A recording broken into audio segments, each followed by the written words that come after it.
I mean, part of the reason why it has this effect, we touched on that tendency that when we're uncomfortable, we'll block. We'll want barriers between us and other people. It could be our arms, it could be our laptops and meetings, it could be the desk itself. And he pointed out that we're subconsciously dividing it into two sides, almost like we're opposing tribes, and that you have a 25% better chance of having a successful negotiation if you're at a round table because you don't have those sides anymore. So what do you do in a job interview then? Where do you sit? Sometimes you don't have a choice. You take the hand that's dealt to you, but let's look at a couple tables and see what options we have. So here's a conference room. If they offer you, sometimes they'll tell you where to sit, but if you had an option, do you sit here? Or do you, might feel a little awkward, I don't know, or still sit straight across? Something to think about. This one would be better because it's a round table. This one's just weird. And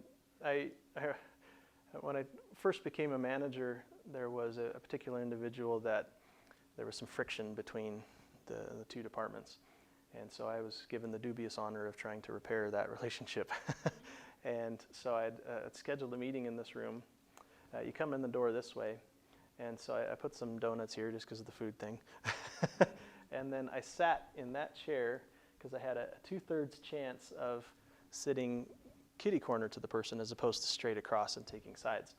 This individual came in and took a donut, walked all the way around and sat over here. All the way as far away physically as you could away from me. Based on that distancing and blocking, okay, I know where we're at, where we stand so far, and I see what work we have left to do. So I'll let you think about that, but the principle is if you can eliminate those barriers between you and the other person, they'll feel the connection more.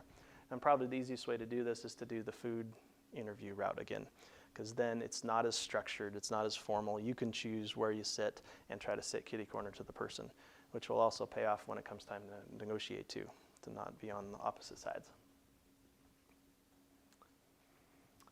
Okay, so confident body language, power body language, we've talked a lot about that. Eye contact and the firm handshake. Avoid self-soothing. And I mentioned too before that the smiling is a good friend cue, but don't overdo it, or it becomes a subservient gesture. Now, in addition to the body language, though, there's verbal things that we tend to do, especially if we are in a subservient role or if we're nervous, and that's equivocating and qualifying our words. Words like just. I'm bad with this. This is something I'm trying to work on myself. But avoid saying just. Don't feel the need to qualify your words. Just own it. Be deliberate. I just said just. Be deliberate and purposeful with the language that you're using rather than equivocating. And the other thing that I like is to don't apologize unless you really need to apologize. Try to flip that into an appreciation. If you're late to a meeting, rather than saying, sorry for being late, you can say, I appreciate you waiting, or I appreciate your patience. And that has a very different message that you're conveying. That shows confidence rather than, I'm sorry, sir, I'm sorry, I just was doing this over there and I'm sorry. Okay, very different feeling to it in terms of confidence.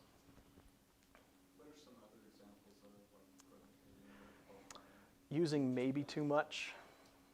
I maybe sort of, perhaps, that shows that you're uncertain.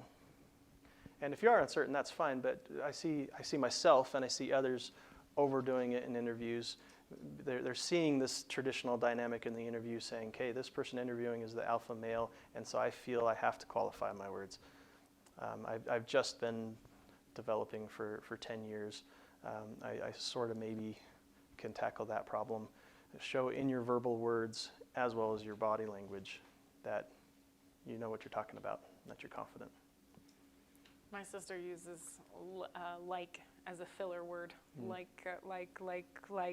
like, to try and maintain the conversation, but in fact she distances the conversation by trying to keep it on her. And so, yeah, those filler words can really be a detriment. Have you figured out our filler words yet, now that we're several hours into this? Because I haven't eliminated them all yet. Neither have I.